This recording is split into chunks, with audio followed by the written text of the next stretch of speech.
오늘 우리에게 주시는 하나님의 말씀은 열왕기상 21장 1절에서 10절 말씀까지입니다.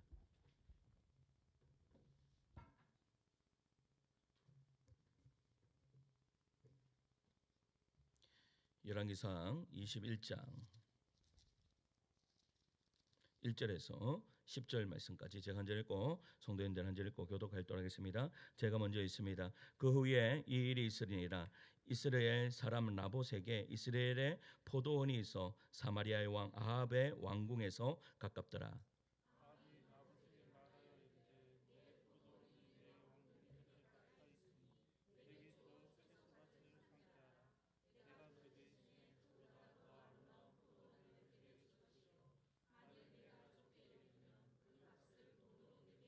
나봇이 아합에게 말하되 내 조상의 유산을 왕에게 주기를 여호와께서 금하실지로다 하니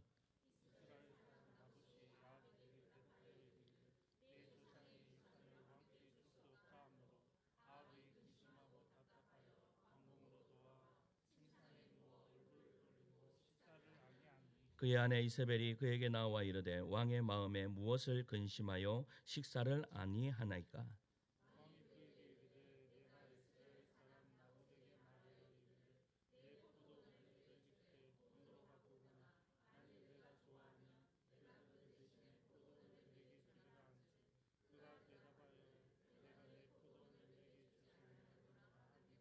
그의 아내 이세벨이 그에게 이르되 왕이 지금 이스라엘 나라를 다스리시나이까.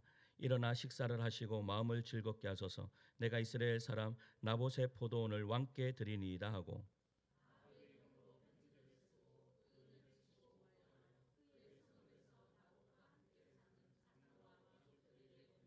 그 편지 사연에 이르기를 금식을 선포하고 나봇을 백성 가운데 높이 앉힌 후에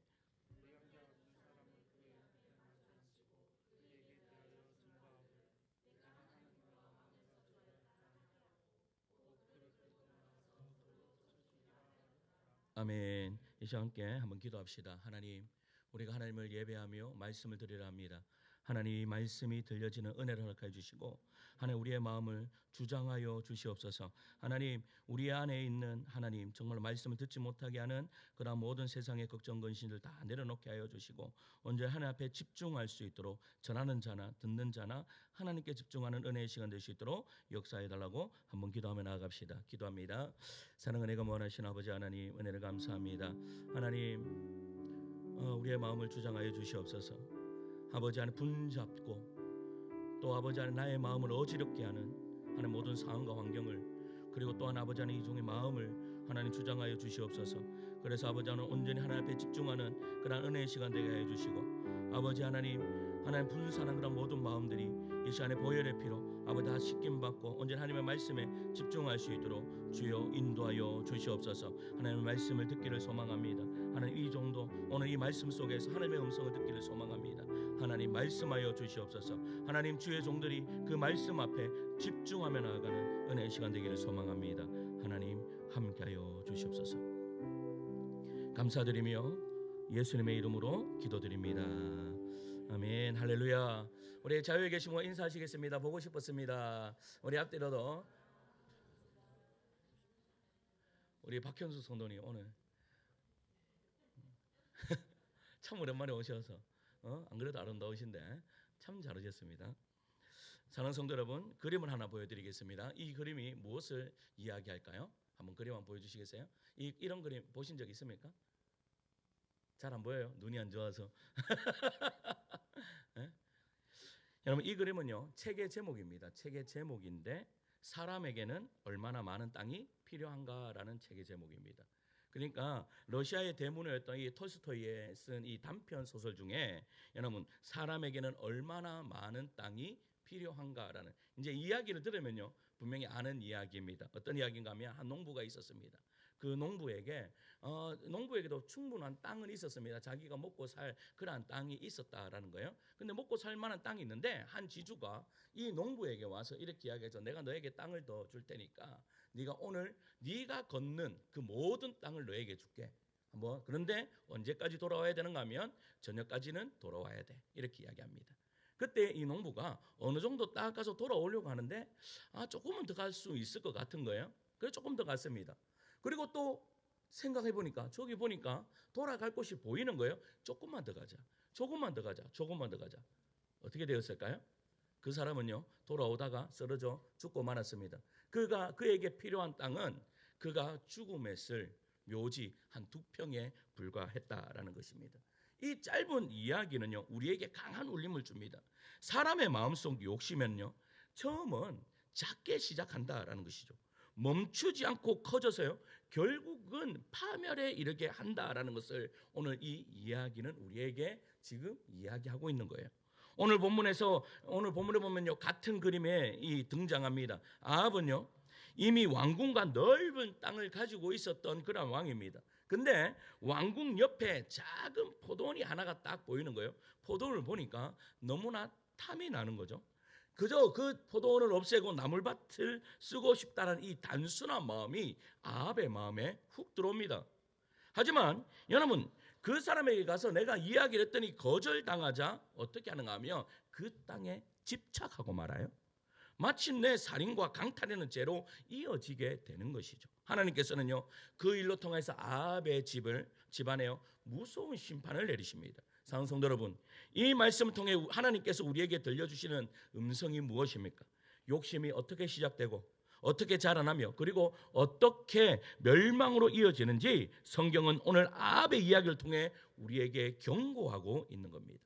그러나 동시에 그 가운데요, 하나님의 자비와 회개의 기회가 남아있음을 오늘 본문에 보여주고 있는 것입니다. 그래서 오늘 우리는 이 말씀 속에서요, 욕심이 어떻게 우리 마음에 들어와 죄를 낳는지, 그것이 어떻게 집착으로 발전하며 삶을 무너뜨리는지, 그러나 그럼에도 하나님 앞에 돌이킬 때에 어떤 은혜를 주시는지 이 세 가지의 흐름을 따라 한번 살펴보고자 합니다. 첫째는 한번 따라할까요? 작은 욕심이 죄를 낳는다. 한 번만 더 따라합시다. 작은 욕심이 죄를 낳는다. 오늘 본문은요, 이스라엘에 일어난 사건의 이야기입니다. 사마리아의 왕궁을 가진 아합은 이 비옥한 이스라엘에도 별궁을 지었습니다. 여러분, 그 유대 땅이 있습니다. 이스라엘도 우리나라처럼 깁니다. 이렇게 기는데 어느 땅이 비옥한가 하면 여러분, 유대 지역, 그러니까 남유다 있잖아요. 남유다가 있고 북이스라엘이 있습니다. 어느 땅이 더 비옥할까요? 여러분, 비교가 안 됩니다.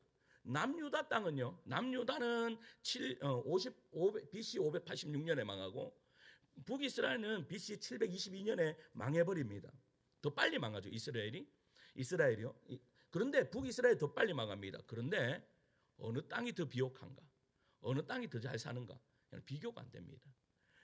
북이스라엘은요, 평야가 제가 다 가보니까요, 북이스라엘 있는 쪽은 이 이스라엘 평야가 쫙 있는데 얼마 거의 곱창지대입니다. 그런데 남유다는 비가 내리지 않으면 아무 쓸모없는 땅입니다. 그 땅은요, 남유다 땅은. 그러니까 여러분, 이 북이스라엘에 그만한 좋은 땅이 아합에게 있었다라는 거예요. 근데 그 아합이요, 갑자기 나봇의 그 포도원을 딱 보는데 그 땅이 가지고 싶은 거예요. 왕의 눈에 너무 좋아 보이는 거예요. 그 좋아 보여서 이 나봇에게 가서 정식으로 이야기합니다. 나한테 팔아라. 아니면 내가 가지고 있는 이 넓은 땅하고 바꾸자라고 그렇게 이야기를 해요. 자, 21장 2절 말씀 읽습니다. 2절이에요. 읽습니다. 시작. 아합이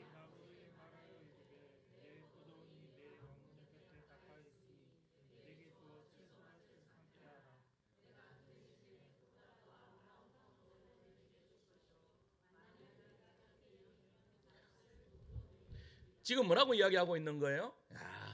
여러분, 이러면 여러분, 수지 맞은 장사는 어떻게 해야 됩니까? 팔아야 됩니다. 팔고 더 좋은 땅을 요구할 수 있습니다. 그런데 지금 이 나봇은요, 그렇게 하지 않아요. 이 아합이 보기에 나는 정당하게 너 이 땅 뺏는 것 아니야. 나는 정당하게 너에게 이것을 사고 싶어 라고 그렇게 이야기하죠. 그런데요, 나봇이 단번에 그냥 거절해버립니다. 3절입니다. 3절에 있습니다. 3절입니다. 시작. 나봇이 아합에게 말하되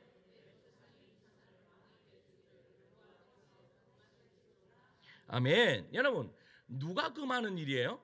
하나님이 금하는 일이에요. 여러분, 우리가 생각하는 땅의 개념과 이스라엘의 생각하는 땅의 개념은 완전히 다릅니다. 여러분, 이 구약 성경은요 온통 땅 이야기입니다. 땅 이야기합니다. 땅 때문에 떠났고 땅 때문에 하여튼 땅 이야기를 하고 있습니다. 그런데 그 땅 이야기를 하는데 우리가 생각하는 땅의 개념과 전혀 다릅니다. 우리는 땅을 돈 주면 살 수 있습니다. 그런데 이스라엘은 돈 주고 땅을 못 삽니다. 왜냐하면 하나님이 다 분배해 놓았기 때문입니다. 하나님이 분배해 놓았기 때문에 그 땅을 함부로 팔지 못하게 되어 있어요. 레위기 25장 23절이에요. 레위기 25장 23절 앞에 보시기 읽습니다. 시작. 토지는 다 내 것임이니라. 아멘. 토지를요 영구히 팔지 말래요. 토지가 누구 것인데? 하나님 것이다. 그러니까 이 나봇도 그것을 알고 있었던 이 나봇이 어떻게 하는 거예요? 토지를 팔지 마라. 난 못 팔겠다. 왜? 하나님의 거잖아. 하나님 거니까 팔지 마. 따라서 왕이라 할지라도요 그것을 사고 팔 수 없다라는 것이죠. 아합은 그저 남을 밭으로 쓰겠다는 작은 욕심을 품었지만 그 거절 앞에서요 마음을 다스리지 못했습니다. 결국 그 작은 욕심은 집착으로 자라나 이 이세벨의 계략과 나봇의 죽음으로 이어지게 됩니다. 성경은 경고하죠. 야고보서 1장 15절입니다. 함께 읽을게요. 시작. 욕심이 잉태한즉 아멘. 여러분 아까 보세요. 야고보서 1장 15절 해놓고 토지를 영구히 바꾸지 마라. 여러분 실수할 수 있습니다. 실수한 이유를 바로 다음 절에 나올 거니까 이미 먼저 보여주는 겁니다. 여러분 벌거벗은 세계사에 보면 제가 좋아하잖아요. 남미에 있는 아마존 강을 이야기한 적이 있습니다. 그런데 아마존의 별명이 무엇인지 아세요? 아마존의 별명이 지구의 허파입니다. 지구를 숨쉬게 하는 곳이 이 아마존입니다. 아마존 강이죠.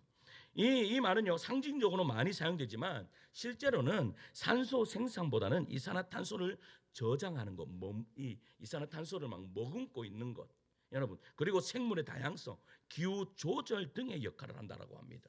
그런데 지금 아마존이요 인간들의 그 욕심을 통해서 어떻게 되고 있어요? 완전히 다 황폐화되고 있습니다.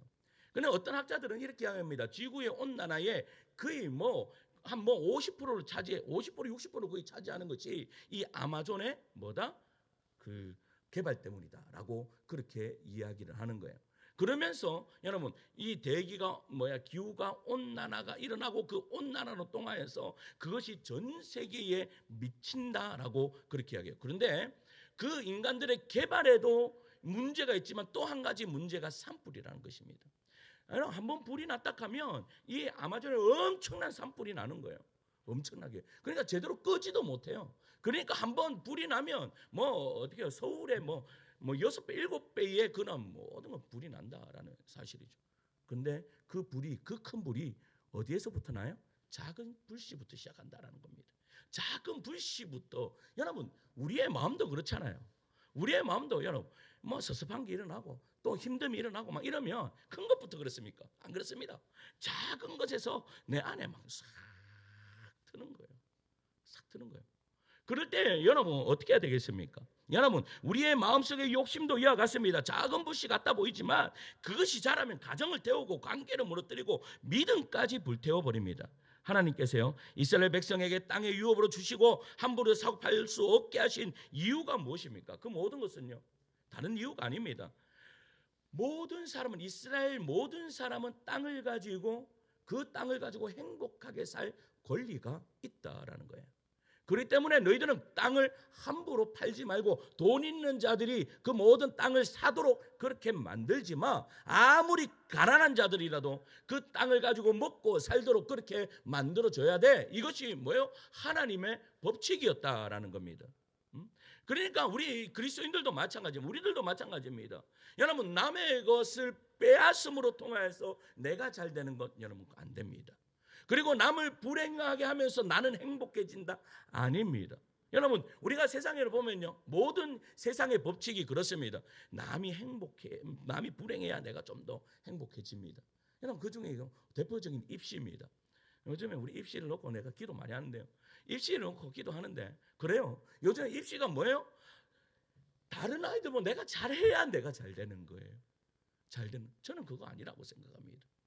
모든 자녀들이 다 잘 될 수 있도록 만들어줘야 됩니다. 그러면 모든 자녀들이 다 공부해야 됩니까? 아닙니다. 내가 잘하는 것 하면 됩니다. 앞에 있는 목사가요, 저는요 어렸을 때부터 나는 목사가 되리라, 저는 목사가 되리라고 생각해서요 입시에 대한 고민을 크게 안 했습니다. 왜? 목사는 제가 공부 못한다고 너무 이야기를 많이 해서 정말 공부 못하는 사람처럼 느껴질 수 있는데 공부를 그렇게 못하지는 않았습니다. 그런데 저는 공부 못하는 사람이 목회를 해야 된다고 생각을 합니다. 부족한 사람이 목회를 해야, 여러분, 부족한 사람이 목회를 해야 뭐만 바라보는가 하면 말씀만 바라봅니다. 똑똑한 사람이 목회를 하니까 말씀만 바라보는 것이 아니라 다른 모든 것들을 바라봅니다. 그런데 여러분, 좀 부족한 사람은 뭐만 바라봅니까? 말씀만 바라보고 말씀으로만 합니다. 왜? 더 이상 영역이 없기 때문에 말씀만 봅니다. 그렇기 때문에 어떻게 해요? 그런 사람이 목회를 해야 목회가 잘 됩니다. 그런데 모든 것을 다 알고 하면 여러분 잘 안 됩니다. 그럼 똑똑한 사람은 어떻게 해야 됩니까? 똑똑한 사람은 어디요? 세상에 나아가서 열심히 일해갖고 나라를 발전시켜야 됩니다. 나라를. 할렐루야.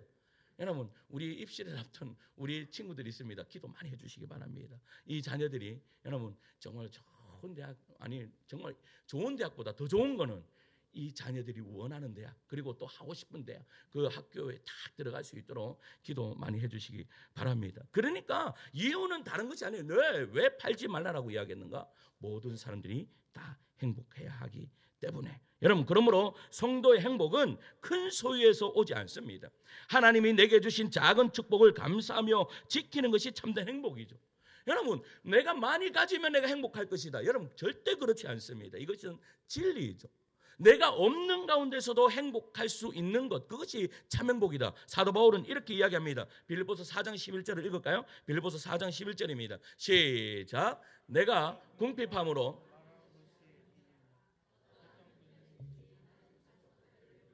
아멘. 여러분, 내가 궁핍함으로 말하는 것이 아니니라 어떠한 형편에든지 나는 뭐를 배웠다고요?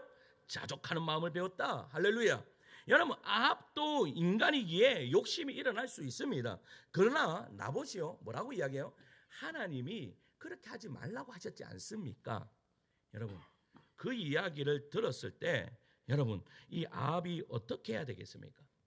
그것을 받아들여야 됩니다.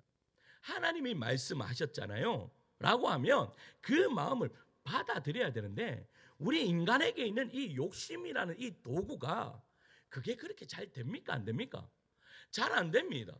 욕심이 한번 딱 들어오면 여러분, 그 욕심을 벗기란 정말로 힘듭니다. 제가요, 이 당근 매니아는 아니지만 당근은 참 사용을 잘 많이 합니다. 왜? 당근이 너무 좋은 것 같아요. 왜? 나에게는 필요 없는데 그것을 내놓으면 다른 사람에게는 꼭 필요할 때가 참 많거든요.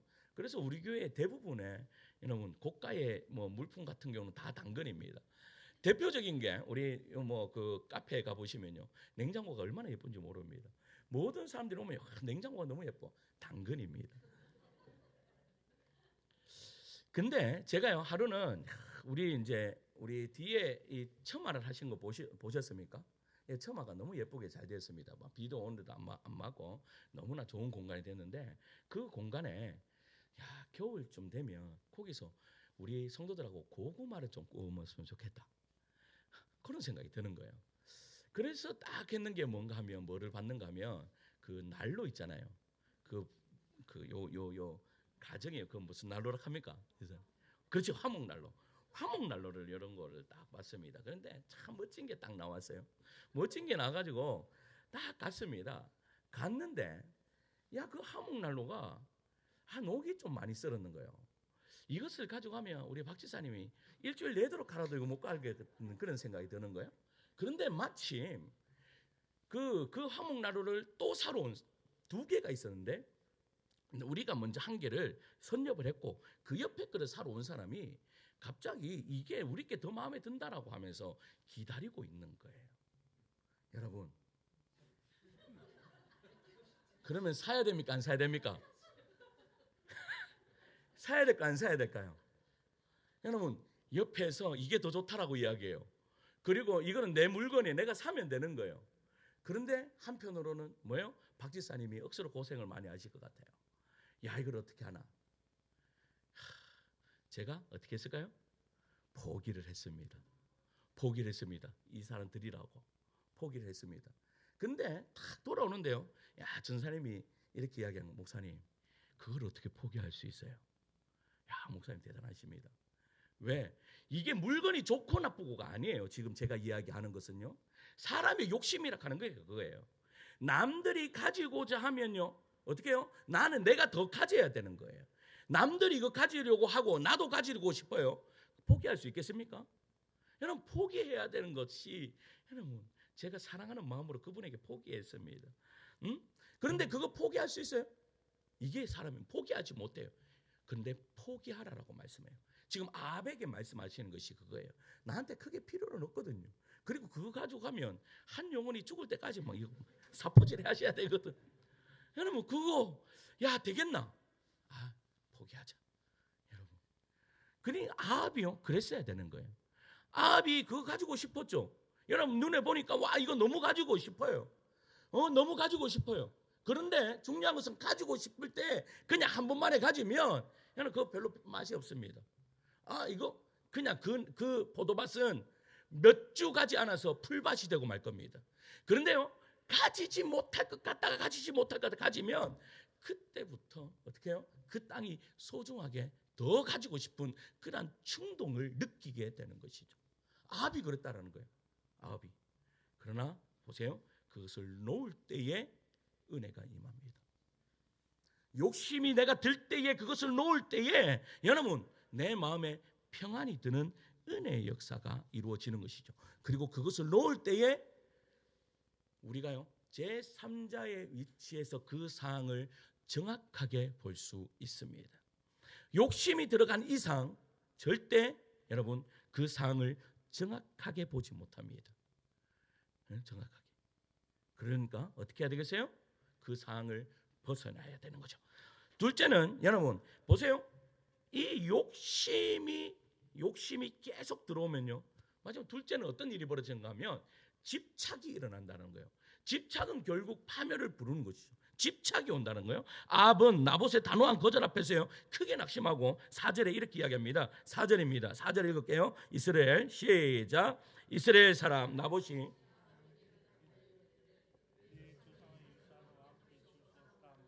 아합이 근심하고 답답하여 왕궁으로 돌아와 침상에 누워 얼굴을 돌리고 식사를 아니하니. 아멘. 여러분, 이게 지금 애의 모습이에요. 왕의 모습이에요. 완전 애의 모습이에요.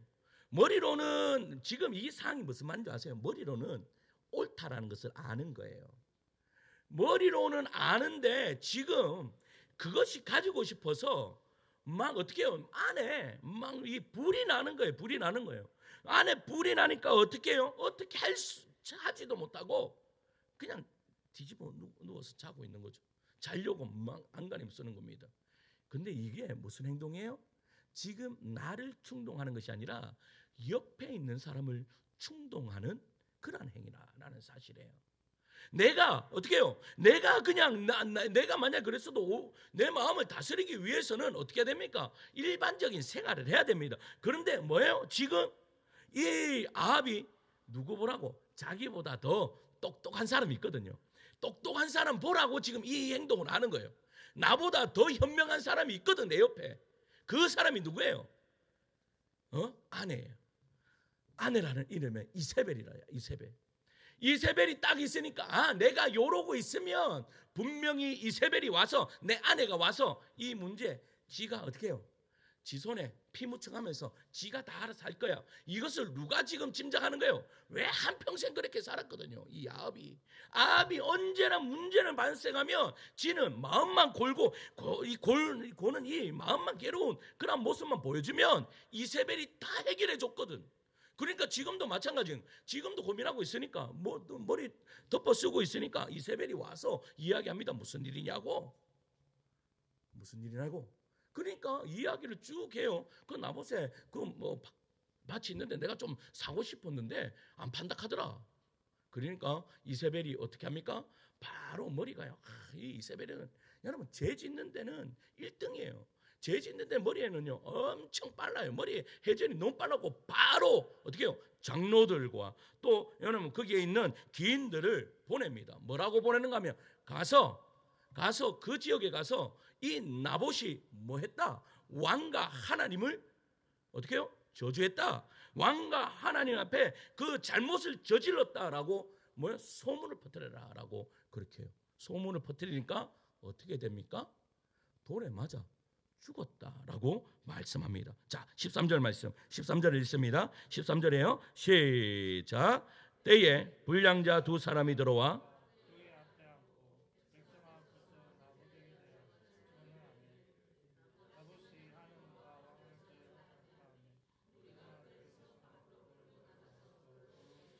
아멘. 여러분, 이것이 바로 욕심이요 중독이 일어나는 거예요.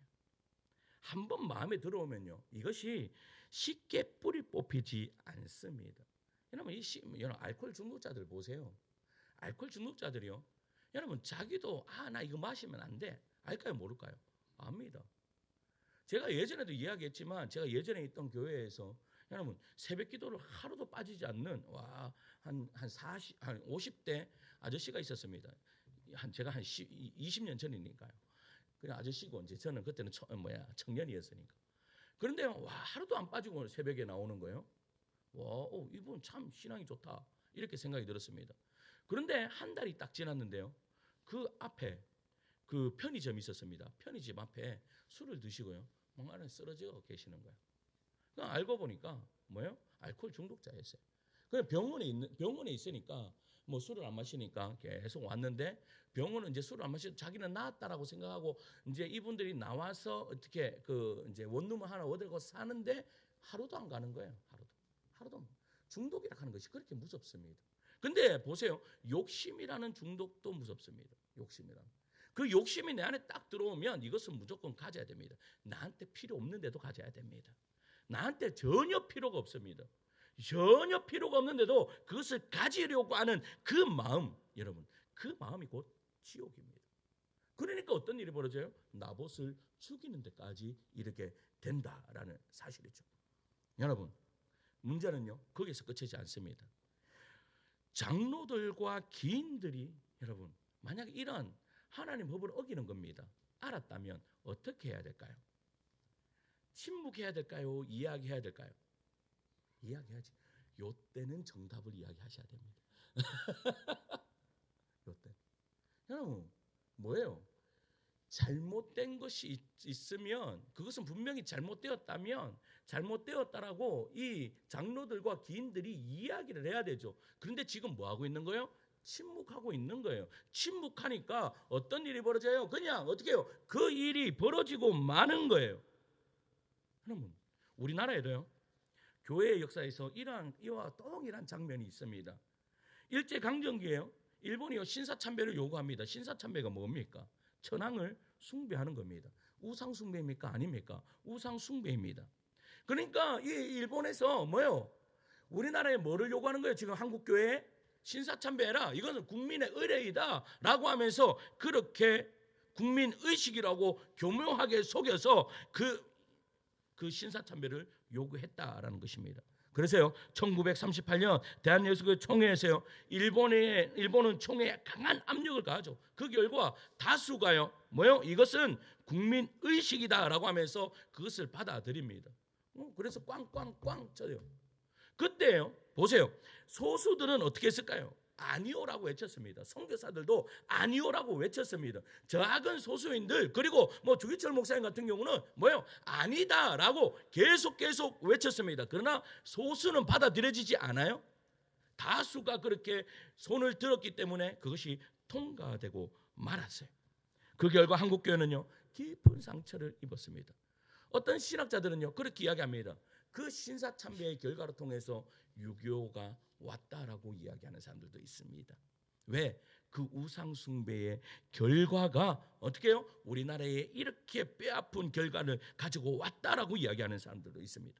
여러분 해방 이후에 교회는요 이 사건을 두고 큰 아픔과 해결을 경험했습니다. 이 교회들이 계속해서 분열되었다라는 겁니다. 왜냐하면 교회가 진리 앞에 아니요라고 말하지 못하고 타협했기 때문이죠. 사랑하는 성도 여러분, 그때 교회가요, 만약 다수가 한 마음으로 아니요라고 외쳤다면 한국의 역사는 어쩜 달라질 수도 있었을 것입니다.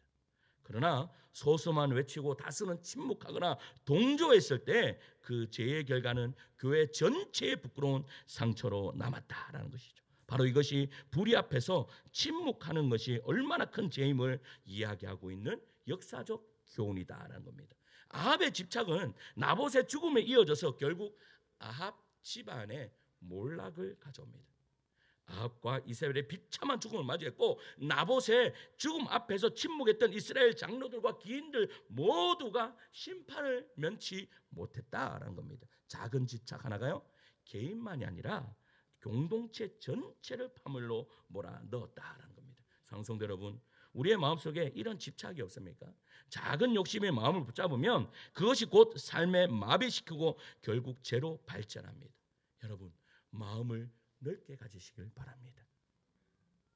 마음을 여러분들의 삶에도 마음을 넉넉하게 가지기를 소망합니다. 또 우리 입시를 앞둔 우리 친구들도 마음을 넉넉하게 가지시길 바랍니다. 하나님은요, 우리를 가장 선한 길로 인도하십니다. 때로는 여러분 이 골목길을 가는데 조금 힘들 수는 있습니다. 그러나 그 힘든 길에서도 하나님은요 가장 선한 길을 내심을 믿으시길 바랍니다. 그것이 어느 때에 여러분 올바르게 살아갈 때에 그런 일들이 벌어진다. 올바르게 살아갈 때 집착을 버리고 욕심을 버리고, 여러분 욕심 한번 버리는데도 여러분 참 행복을 주신 거 아십니까? 저는요 목회를 하면서 여러분 이 욕심이 일어날 때가 있습니다. 욕심이 일어날 때면 마음이 괴로워집니다. 목회가 좀 된다라고 생각되면 그때부터 내 마음에 뭐가 드는 줄 아세요? 욕심이 일어납니다. 욕심. 그러면 그때부터 어떤 일이 벌어지는가 하면 마음에 전쟁이 일어납니다. 왜가 계속해서 올라옵니다. 어떻게 하셔야 되겠습니까?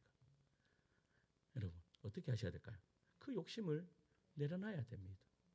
내려놓을 때에 여러분 역사가 일어납니다. 여러분 뭐 마찬가지 자녀들에게도 마찬가지입니다. 자녀들에게도 제가요 우리 이 시은이 이야기를 잠깐 하면, 시은이가 이제 다음 내년에 초등학교로 들어갑니다. 초등학교 들어가는데 저희 집이 부영 팰리스로 이렇게 되어 있습니다. 사동으로 되어 있죠. 학교를 어디 보낼 수 있는가 하면 저 평산초등학교로 보낼 수 있습니다. 평산초등학교는요 조금 아이들이 더 많대요. 더 많대. 그런데 이 많은 곳에 보내야 된대. 그런데 이제 우리가 주소가 만약에 여기 돼 있으면 학교를 어디 가야 됩니까? 경산초등학교 가야 됩니다. 근데 경산초등학교는 한 반 있습니다. 한 반 있으니까 옆에 있는 우리는 괜찮은데 옆에 있는 이렇게 시은이 친구들 부모님들이 거기 보내면 되겠습니까? 그래도 많은 많은 학교 보내야 되죠. 막 이런 이야기를 계속 하는 거예요. 여러분 옆에서 계속 여러분 내가 중심을 잡는데도 옆에서 계속 그렇게 찌르면 어떻게 될까요? 우리가 잘못 가고 있나 이런 생각이 들 수도 있어요. 근데요 제가 여기서 기도를 하는데요 그 마음을 완전히 다 내려놨습니다. 기도를 하는데 여기 다니는데 여기 집이 있는데 거기 50보, 50보, 100보 아니에요. 한두 복분이 되지 않을 건 똑같은데 경산이 다 경산이지 경산이 딴 데도 아니고. 그런데 왜 네가 굳이 욕심을 부리려고 하느냐? 그런 마음을 주시는 거예요. 그러면서 괜찮다. 왜? 시은이가 전도할 곳은 이 지역이다. 그 마음을 딱 주시면서 그냥 마음을 딱 그냥 잡았어요. 잡고 나니까요 마음에 그 다음부터 요동치 않아요. 내가 그것을 딱 내려놓자면 내가 결정하기 전까지는 저기 보낼까 여기 보낼까 지금 어떻게 하고 이렇게 할까 이런 마음이 많이 들었어요. 그런데 결단을 딱 내리고 나니까 욕심을 넘어서 집착이라 한 것이 싹 사라지는 거예요. 여러분 내려놓으시기 바랍니다. 지금 붙들고 있는 게 무엇입니까? 내려놓으시기 바랍니다. 그 내려놓고 내가 최선을 다하여 살아갈 때에 하나님께서는 가장 좋은 곳으로 인도해 주실 줄 믿습니다. 마지막 셋째는요 회개는 심판을 늦춘다라는 것입니다. 나봇이 돌에 맞아 죽자요 아합은 기뻐하며 그 포도원을 차지하려고 이스라엘로 내려갔습니다. 사실 아합이 이미 가진 땅에 비하면 이 땅은요 별 볼 일 없는 땅이었어요. 하나님께서는 그 악행을 결코 가볍게 여기지 아니하고 선지자를 보내요. 어느 선지자를 보는가 하면 이 엘리야 선지자를 딱 보내서 21장 19절 말씀에 이렇게 이야기합니다. 19절입니다. 읽습니다. 시작. 너는 그에게 말하여 이르기를 여호와의 말씀이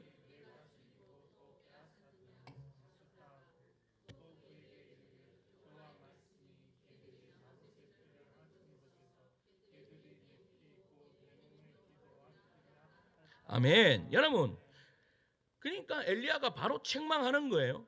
그런데 이렇게 책망할 때에 또 아합이 이런 면이 있어요.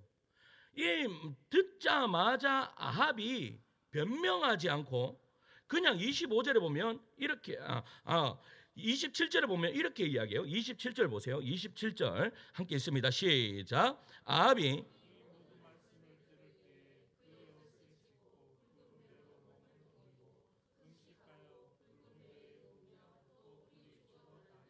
아멘.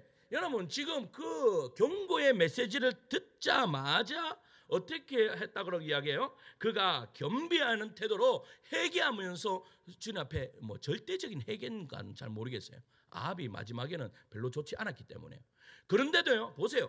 작은 회개 그 한 번이 어떻게 해요? 하나님의 뜻을 하나님이 멸망시키려고 했던 그 모든 어떻게 해요? 그 저주가 거두어지는 은혜의 역사가 이루어졌다라는 겁니다. 29절입니다. 29절 읽을게요. 29절입니다. 시작. 아합이 내 앞에서 겸비함을 내가 보느냐? 그가 내 앞에서 겸비함으로 내가 재앙을 저의 시대에는 내리지 아니하고. 아멘. 여러분, 그의 재앙이 누구에게요? 그의 아들 시대에 그의 집에 재앙을 내리리라라고 했어요. 그러니까 그 한 번의 회개가 그 뭐예요? 누구에게요? 아들대로 넘어갔다. 그러면 이렇게 이야기할 수 있죠. 이게 뭐가 좋은 거야? 아들대로 내려갔는데. 여러분, 근데 그거를 잘 아셔야 됩니다. 아합이 그 아들들에게 무엇을 가르쳐 줬어야 될까요? 어떤 유산을 넘겨줬어야 되겠습니까? 내가 이렇게 살아봤어. 그런데 내가 이렇게 살아봤더니 욕심을 가지고 집착하며 살아봤더니 뭐가 임했어? 저주가 임했단다. 그런데 내가 그 작은 회개가 하나님께서 그 뜻을 돌이키고 나에게 뭐를 주시더라? 은혜를 주시더라. 여러분, 이 경험이 누구한테 물려져야 되는 거예요? 아들들에게 물려져야 된다라는 사실입니다. 우리에게요, 유산이요, 자녀들에게 어떠한 유산을 내려주시겠습니까? 여러분, 자녀들에게 돈을 유산하시겠습니까? 아니면 뭐 땅을 내려주시겠습니까? 여러분, 땅 내려주고 돈 내려주면요 전쟁이 일어납니다. 가정들마다 다 그렇더라고요. 여러분 보세요. 왜 가정들, 우리 가정은 절대 그러지 않을 거야. 여러분, 절대 그러지 않을 거야 생각하는 그 가정이 싸웁니다. 왜요? 인간을 너무 믿지 마세요. 욕심이 아까 이야기했잖아요. 여러분, 뭐 1,000만 원, 1억짜리로 싸우지 않아요? 1,000원짜리로 싸웁니다. 1,000원짜리로. 100원짜리로 싸웁니다. 네, 이거가 싸웁니다. 여러분, 없으면 뭐예요? 없으면 싸울 일이 없습니다. 그냥 지들이 알아서 잘 삽니다. 우리 물려받을 거 없으니까 나 열심히 살자 하면서 잘 삽니다. 그런데 무엇을 유산으로 줘야 될까요? 내가 경험했던 그 하나님을 유산으로 내려줄 수 있는 여러분들 되시기를 간절히 축원합니다. 여러분, 아까 이야기했죠. 아들 때에 그 저주를 받는 게 뭐가 좋은 일인가? 여러분, 그 만약에 믿음을 유산으로 줬다면 그런 일이 벌어집니까? 벌어지지 않습니까? 벌어지지 않습니다. 그러니까 하나님께서 지금 이 아합에게 말씀하시고자 했던 것이 뭔가 하면 그 아들들 뒤에 그러한 일이 벌어질 것이다. 작은 회개로 그러한 일이 벌어졌는데 그 아들들이 또 회개하면 또 내려가지 않겠습니까? 그러면 그 하나님께서 말씀하시는 아들들 뒤에 이러한 일이 벌어질 것이다. 이것은 저주가 아니라 축복인다라는 그 사실을 잊으시지 말기 바랍니다. 하나님은요, 언제나 하나님은 하나님께로 돌아오는 영혼들을 절대 외면하는 법이 없습니다. 지금 아합이 어떠한 인물입니까? 이스라엘 왕 가운데, 여러분, 남유다와 북이스라엘 20명 40명의 왕 가운데 가장 악한 왕이 아합 왕이었습니다. 얘는 우리가 그냥 인간적으로 딱 봤을 때 얘는 절대 용서받으면 안 되는 인물이야 라고 할 정도로 악한 인물이었습니다. 그런데 지금 어떻게 해요? 그가 베옷을 입고 회개하였더니 용서해 줄 게 있고 안 해줄 사람이 있습니다. 우리 인간의 판단은, 도덕적인 판단은 그렇죠.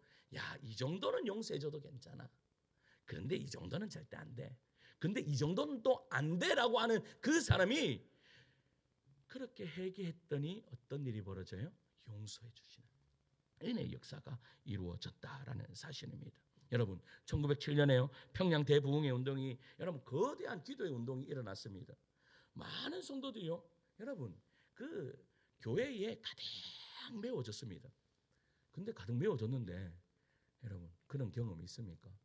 사람은 많은데 썰렁해요. 사람이 가득 차 있는데 썰렁해요. 그런데요, 저는 이런 경험이 있습니다. 사람이요, 교회가 그렇게 큰데 10명이 앉아 있는데 가득 찬 느낌이 있습니다. 10명이 앉아 있는데도 가득 찬 느낌이 있는 반면에 교회에 가득 차 있는데도 썰렁한 느낌이 있습니다. 지금 어떻게 해요? 이 평양 대붕이 났던 처음 그 기도했던 그때가 바로 그런 때였어요. 사람들이 그렇게 은혜 받으려고 그렇게 앉아 있는데 그 모든 것이 너무나 썰렁한 거예요. 메말랐다라는 느낌이 드는 거예요. 그때 누가 일어섰는지 아세요? 길선주 장로님이 딱 일어섭니다. 길선주 장로님이 딱 일어나셔서 뭐라고 이야기하시는가 하면, 나는 아간과 같은 인물입니다.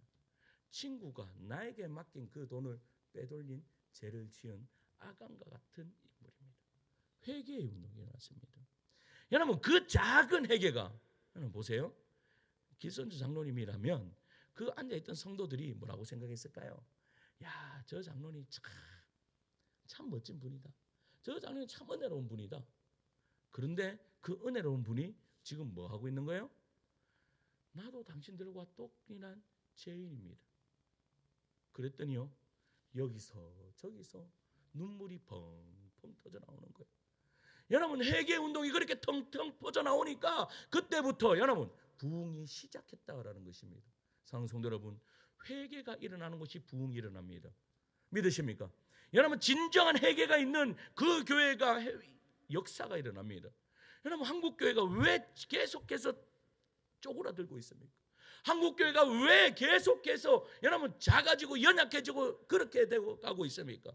회개가 사라지기 때문입니다. 나는 잘났기 때문입니다. 여러분, 나는 멋진 사람이라고 착각하기 때문입니다.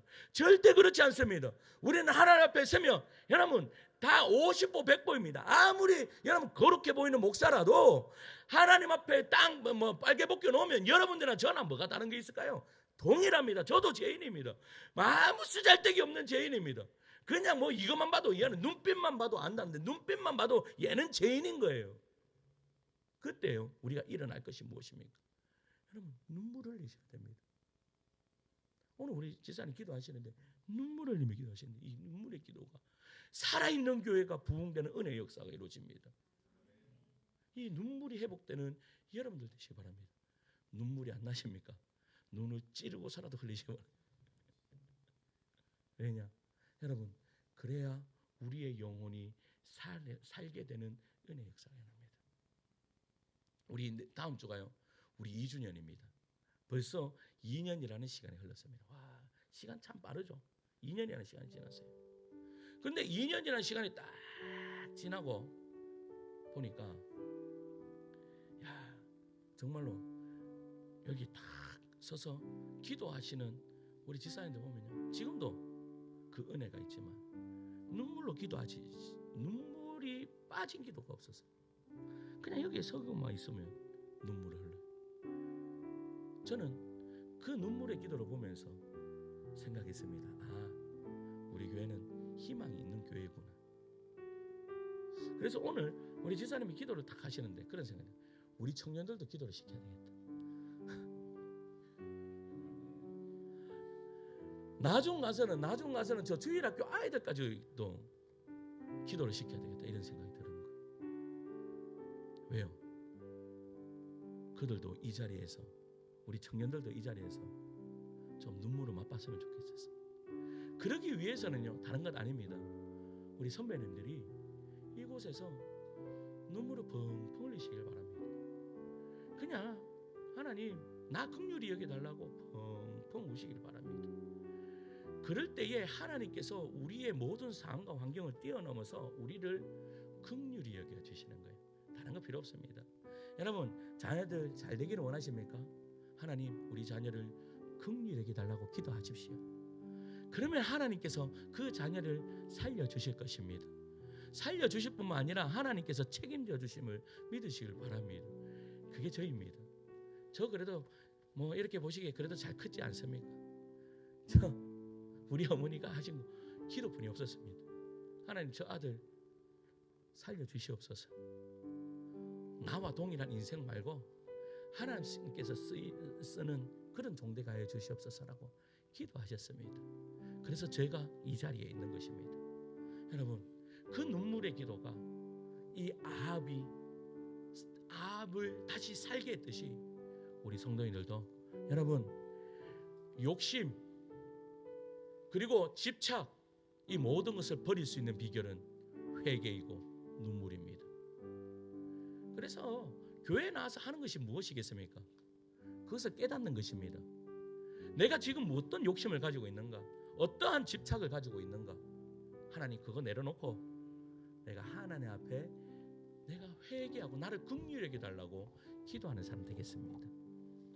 여러분 이것이 여러분들의 살리고 여러분들의 가정을 살리고 교회를 살리게 될 줄 믿습니다. 요거 이야기만 하고 마칠게요. 어느 가정에요 아버지와 아들이 있었습니다. 아버지는요 늘 일에 지쳐 있었고 그래서 작은 일에도 쉽게 짜증을 냈습니다. 그러니까 이 자녀에게 계속 짜증 내는 거예요. 야 너 좀 공부 좀 똑바로 해. 야 너 이거 좀 똑바로 살아. 너 이거 좀 똑바로 해. 왜 그렇게 살아? 라고 매일 짜증을 내는 거예요. 그러니까 그 짜증을 듣는 이 아들은 좋겠습니까? 그러니까 매일 뭐 아버지 보자마자 문을 쾅쾅 닫고 그냥 지 방으로 들어가는 거예요. 자기 방으로 그렇게 딱 들어가요. 그러니까 아버지는 그렇게 또 들어가는 그 문 닫고 들어가는 그 자녀를 향해서 또 독소를 막 내뱉는 거죠. 하루는요 아들이 오기 전에 아들 방을 딱 들어갔습니다. 아들 방을 딱 들어가고 나니까 그 일기장이 하나가 딱 보이는 거예요. 그런데 그 일기장이요 이 아들이 뭐라고 적혀 있는가 하면 아빠가 한 번만 내 이름을 불러주면서 웃었으면 좋겠다. 아빠가 한 번만 내 이름을 부르며 웃어주면 나도 다시 웃을 수 있겠다라는 그 글이 딱 적혀 있는 거예요. 그때요 이 아버지가 그 자리에서 오열을 하는 것이죠. 내가 지금 무엇을 했냐? 제가요 어제 우리 집사님들하고 이야기하는데 그런 이야기를 했습니다. 나의 이 아픔이 자녀들에게 여러분 고스란히 흘러간다는 것을 여러분 아십니까? 내 아픔이 자녀들에게 고스란히 흘러가요. 근데 그 아픔을 흘러보내면 되겠습니까? 막아야죠. 막아야 되는 것 아닙니까? 내가 철저하게 그냥 내가 정말 눈물 흘리며 기도함으로써 그것을 막아야 되지 않겠습니까? 그래서 그 아버지가요 거기서 오열하면서 그 아들이 올 때까지 그가 엎드려서 울고 있었습니다. 그러면서 그 아들이 들어왔을 때 이 아빠가 이렇게 이야기하는 거예요. 아들아, 아빠가 잘못했다. 너를 힘들게 해서 내가 너무나 미안하다. 여러분 그렇게 이야기를 딱 하니까 이 자녀가요 활짝 웃으면서 그 아버지를요 딱 안아주는 거예요. 여러분 회복은 바로 이것입니다. 여러분 하나님하고도 이러한 관계 되시기 바랍니다. 우리가요 기도하고 예배를 좀 소홀히 하고 내가 마음이 좀 소홀하고 이러면요 어떻게 되는가 하면 하나님하고도 마찬가지입니다. 하나님 내 할 것 오늘 예배 딱 드렸죠. 내 할 것 했습니다. 이제 계십시오 하고 세상에서 마음대로 삽니다. 매일 그러한 삶을 살다 보면 이제는 나중 가서는요 하나님이 있는 것조차도 모르면서 그렇게 삽니다. 하나님이 말씀하시는 거죠. 아들아 딸아 내가 너와 함께하기를 원한다. 여러분 이것이 회복되는 우리 성도님 되시기를 축원합니다.